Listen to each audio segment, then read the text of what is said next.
เคสบายดีน้องๆและหมู่เพื่อนทุกคนเนาะยินดีต้อนรับทุกคนเข้าสู่ช่อง Viking Channel เรียนภาษาจีนกับข้าพเจ้าบิ๊กเนาะโอเคมื้อนี้จะพาทุกคนมาเรียนบทสนทนาเกี่ยวกับพนักงานเคาน์เตอร์ที่เฮ็ดเวียกในโรงแรมก็เป็น EP ที่2เนาะโอเคเพื่อบ่ให้เสียเวลาพวกเราไปเรียนนำกันเลยโอเคเรามาเบิ่งนำกันเนาะหลังจาก EP ที่แล้วนี่จะเป็นการเช็คอินเข้าพักในโรงแรมเนาะแล้ว EP นี้เราจะมาเรียนเกี่ยวกับการเช็คเอาท์แล้วก็การอ่าสนทนาเกี่ยวกับเวลาที่ว่าลูกค้าสอบถามเกี่ยวกับความสะดวกของโรงแรมเราจะสนทนาแบบใดเนาะมาเบิ่งนำกันเลยอยู่ในนี้ถ้วยฟังตัวนี้จะเป็นการเช็คเอาท์หรือว่าการเช็คออกจากโรงแรมอยู่ในนี้客人จะว่า你好我要退房แปลว่าสบายดีค่อยต้องการเช็คเอาท์你好我要退房จากนั้นเชียนไทยหรือว่าพนักงานเคาน์เตอร์ก็ว่า您好请问您的房间是多少您好请问您的房间是多少สบายดีขอถามเดนัมเบอร์ห้องของท่านนั่นหยังหลังจากนั้น客人ก็ว่า802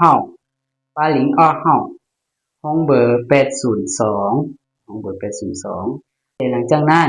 เชียนไทยก็ว่า请稍等我帮您检查一下房间账单好的您的住宿费用总共是1200元请问您是用现金还是信用卡支付请稍等我帮您检查一下房间账单好的您的住宿费用总共是1200元请问您是用现金还是信用卡支付หรือว่ากรุณารอท่าเขาจะช่วยกดสอบค่าห้องแป๊บหนึ่งได้แล้วค่าห้องพักทั้งหมดของท่านแม่น1,200หยวนขอถามเดท่านจะสำระด้วยเงินสดหรือบัตรเครดิตอยู่ในนี้เซียนจินจะเป็นเงินสดซินยงค่ะจะเป็นบัตรเครดิตหลังจากนั้น客人หรือลูกค้าเขาว่าซินยงค่ะนี่ถ้าว่าใช้เป็นเงินสดหรือว่าอาจจะใช้เป็นเซียนจินแต่ว่าอยู่นี่เอาใช้เป็นบัตรเครดิตหรือใช้เป็นซินยงค่ะหลังจากนั้นเชียนไทยก็ว่า好的请稍等这是您的发票请收好好的请稍等这是您的发票请收好โดยกรุณารอท่านี่แม่นใบเก็บเงินของท่านกรุณาเก็บไว้ให้ดีหลังจากนั้น客人ก็ว่า谢谢服务很好谢谢服务很好ขอบใจบริการดีหลายหลังจากนั้นแล้วเชียนไทยก็ตอบว่า谢谢您的光临欢迎下次再来谢谢您的光临欢迎下次再来หรือว่าขอบใจสำหรับการเข้าพักยินดีต้อนรับกลับมาอีกครั้งอันนี้จะเป็นการเช็คเอาท์เนาะการเช็คเอาท์แล้วมาเบิ่งเวลาที่ว่าลูกค้าเข้าพักแล้วลูกค้าอยากรู้เกี่ยวกับสิ่งอำนวยความสะดวกของโรงแรมเนาะอยู่อันนี้咨询酒店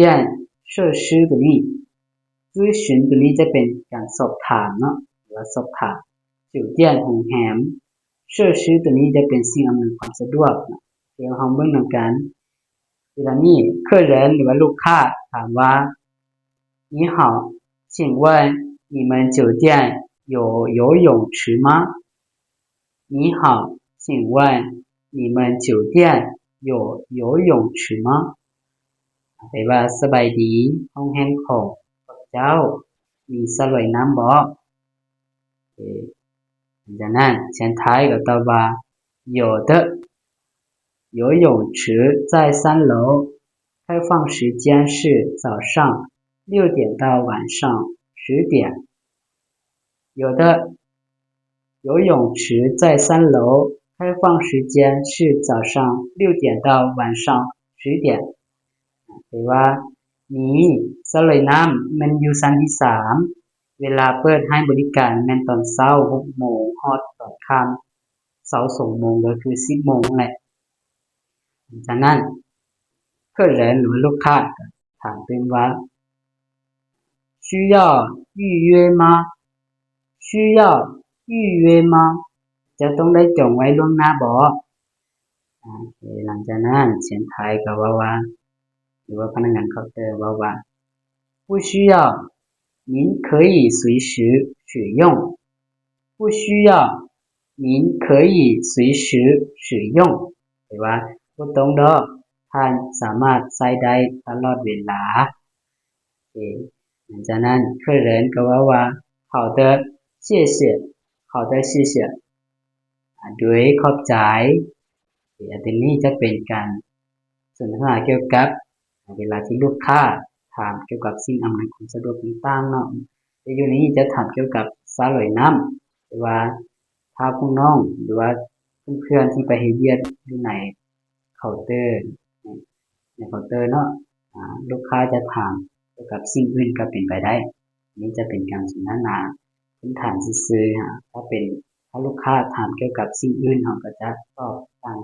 ตัวนี้เนาะโอเคเฮามาอ่านอีกเทื่อนึง退房 check out 你好我要退房您好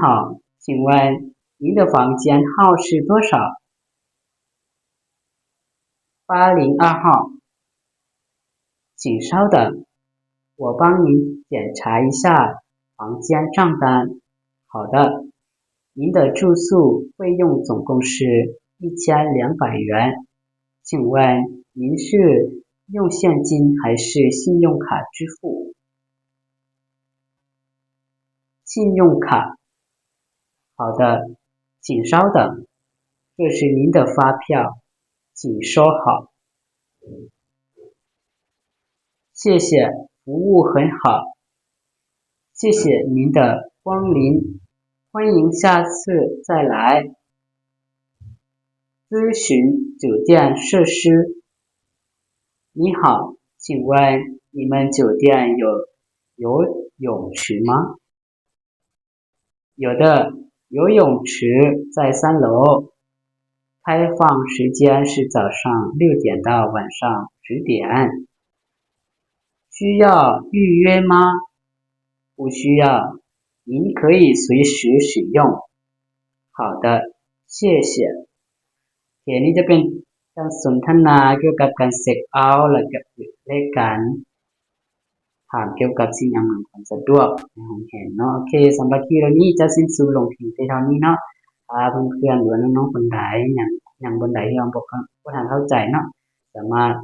คอมเมนต์มาถามได้เด้อแล้วพวกเราสิไปเรียนต่อ EP ที่3เนาะที่จริงนี่บทสนทนาเกี่ยวกับพนักงานเคาน์เตอร์ในห้องแห่งจะมีหลายเนาะแต่มื้อนี้จะเรียนแต่ซ้ำนี้เนาะแล้วคลิปวิดีโอหน้าเราจะเรียนต่อ EP ที่3เนาะ